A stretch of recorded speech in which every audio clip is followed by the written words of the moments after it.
আজকে আমাদের এই কাঞ্চনপুর এলাকায় গাজীরামবাড়ি স্কুল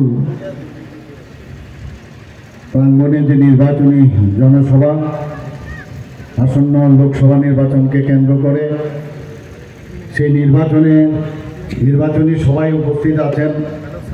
একটু আগে যিনি ওনার মূল্যবান বক্তব্য এখানে রেখেছেন, আমাদের সবার প্রিয় আদরণীয় ভারতীয় জনতা পার্টির ত্রিপুরা প্রদেশের সভাপতি শ্রী রাজীব ভট্টাচার্য মহোদয় আমাদের মাঝে উপস্থিত আছেন।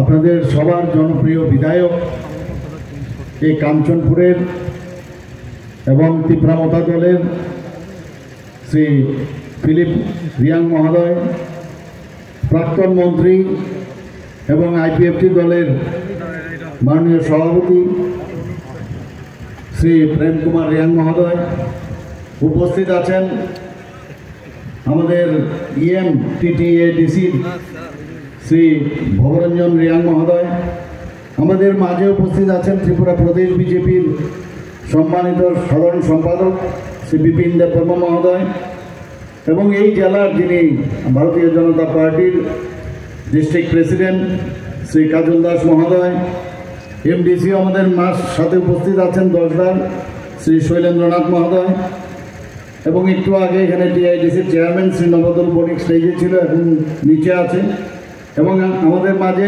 এমডিসি সম্মানিত এমডিসি আমাদের মাঝে উপস্থিত আছেন শ্রী সঞ্জীব রিয়াং মহোদয় এবং যার আজকের সভাপতিত্বে এই জনসভা সবার পরিচিত মুখ শ্রী গৌতম চন্দ্র রায় এই মণ্ডলের মাননীয় সভাপতি। আমাদের মাঝে উপস্থিত আছেন আমাদের বিভিন্ন স্তরের বিজেপির যারা কার্যকর্তারা আছেন, আইপিএফটি দলের কার্যকর্তারা আছেন এবং তীব্রামতা দলের কার্যকর্তারা আছেন এবং এই অঞ্চলের যারা শুধু নাগরিকবৃন্দ এবং মিডিয়া বন্ধুরা, সবাইকে এত রৌদ্রের মধ্যে আপনারা তপ্ত রৌদ্রের মধ্যে আপনারা বসে আছেন এবং আমাদের কথা শুনেছেন এবং শুনছেন, এর জন্য আপনাদেরকে হার্দিক অভিনন্দন ও শুভেচ্ছা জানাচ্ছি। বন্ধুগণ, এখানে বিস্তারিত আলোচনা হয়েছে।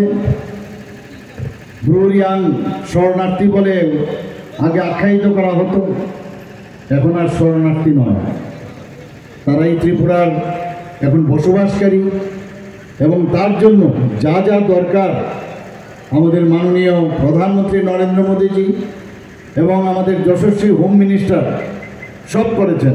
এখানে বিস্তারিত আলোচনা করেছেন। এখানে 12টা জায়গায় ওনারা যেন থাকতে পারে তার ব্যবস্থা করা হয়েছে। টাইম টু টাইম আমার কাছে আপনাদের বিধায়ক থেকে, পূর্ব বিধায়ক থেকে, প্রাক্তন মন্ত্রী থেকে আরম্ভ করে অন্যান্য যারা লিডার প্রায়শ আমার সাথে দেখা করেছেন যে কীভাবে সুন্দরভাবে এ সেটেলমেন্ট করা যায়। আমি 2-3বার দিল্লিতেও গিয়েছি, সেখানেও মাননীয় আমাদের গৃহমন্ত্রী ওনার সাথেও আমি কথা বলেছি। সমস্যা থাকবে, সমস্যার সমাধান কে করে এটা হচ্ছে সবচেয়ে ইম্পর্টেন্ট। আর এই সমস্যা কে সমাধান করছে? আগে সমস্যা জিয়ে রাখতো পূর্বতন যে কমিউনিস্ট পার্টির দল ছিল, তারা সমস্যাটাকে জিয়ে রাখতো। এর জন্যই 23 বছর ধরে আপনাদের সমস্যায় রেখেছিল, যাতে করে ভোট বাক্সে পরিণত করা যায়। আর ভারতীয় জনতা পার্টির 2018 সনে ক্ষমতায় আসার পর আপনারা দেখুন, এতদিন ধরে কুম্ভীরাস্ত্র আপনারা দেখেছেন, ক্রোকোডাইল পিয়ার্স আপনারা দেখেছেন।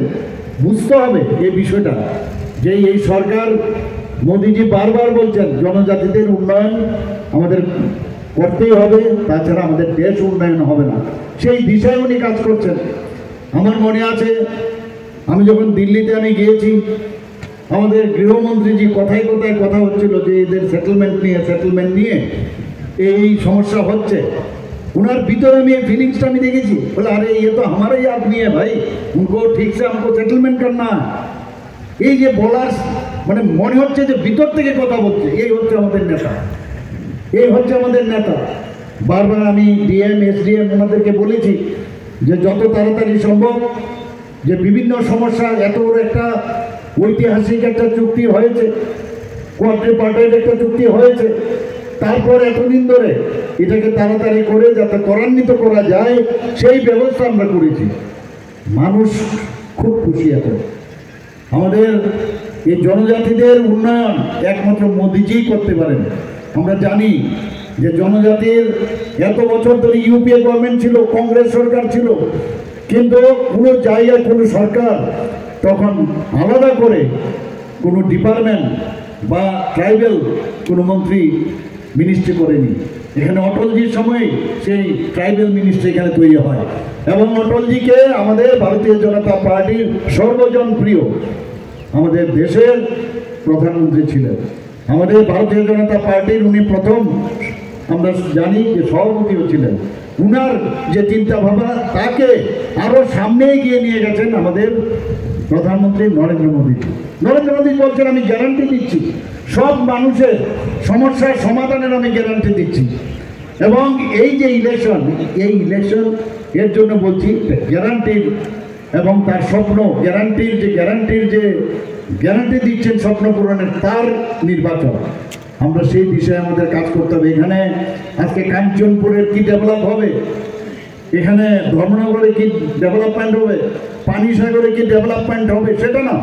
আজকে দেশ যদি শক্তিশালী হয় তারপরে আসবে এখানে কাঞ্চনপুরের কি ডেভেলপমেন্ট হবে, এখানে আর কি কি সুবিধা আমাদের এই ব্লুরিয়ান যারা আমার ভাই বোনেরা আছেন তাদেরকে আর কি সুবিধা দেওয়া যায়, তবেই সেটা হবে যখন আমাদের দেশ শক্তিশালী হবে। আর্থসামাজিক উন্নয়ন প্রধানমন্ত্রীজি সেদিন আপনারা নিশ্চয়ই শুনেছেন উনি কি বলেছেন।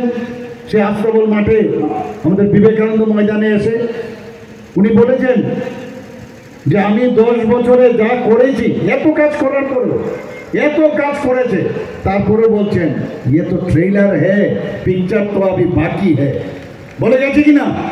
তাহলে আমাদের প্রধানমন্ত্রীজিকে যদি আবার তৃতীয়বারের যদি প্রধানমন্ত্রী হন তখন কি হবে একবার ভাবুন আপনি। এখানে রাজীববাবু বলেছেন যে নর্থ ইস্ট অ্যাক্ট ইস্ট পলিসিতে এই আমাদের নর্থ ইস্টকে এতদিন ধরে কেউ ধ্যান দেয়নি। অটলজি তখন বলেছিল যে ইস্ট পলিসি করে উনি বলেছিলেন, আর প্রধানমন্ত্রীজি এসে বলছেন act east policy, look east policy বলেছিলেন অটলজি। সেখান থেকে শুরু হয়েছে অ্যাক্ট ইস্ট পলিসিতে। আমাদের মাননীয় প্রধানমন্ত্রীজি আমাদের হীরা মডেল দিয়েছে, ন্যাশনাল হাইওয়ে 6টা, আরও 4টার জন্য তার জন্য প্রিন্সিপাল উনি বলেছেন দেবেন। আমাদের 4টা রোপওয়ে দিয়েছে, ইন্টারনেট আমাদের 3rd স্ট্রংগেস্ট ইন্টারনেট সারা ভারতবর্ষের মধ্যে, রেলওয়ে দিয়েছে। আমরা আজকেও আমি রেলে আসছি, এতগুলো রেল আমরা ভাবতে পারিনি। রাজধানী এক্সপ্রেস, কাঞ্চনজঙ্ঘা সব যাচ্ছে এখন ত্রিপুরার থেকে। আগামী দিনে বন্দে ভারত এখানে আসবে, ইলেকট্রিফিকেশন হয়ে গেছে। তো সেইভাবে আমাদের মাননীয় প্রধানমন্ত্রীজি আমাদের জন্য বিশেষ করে ত্রিপুরার অনেক আমরা লাভবান হয়েছি।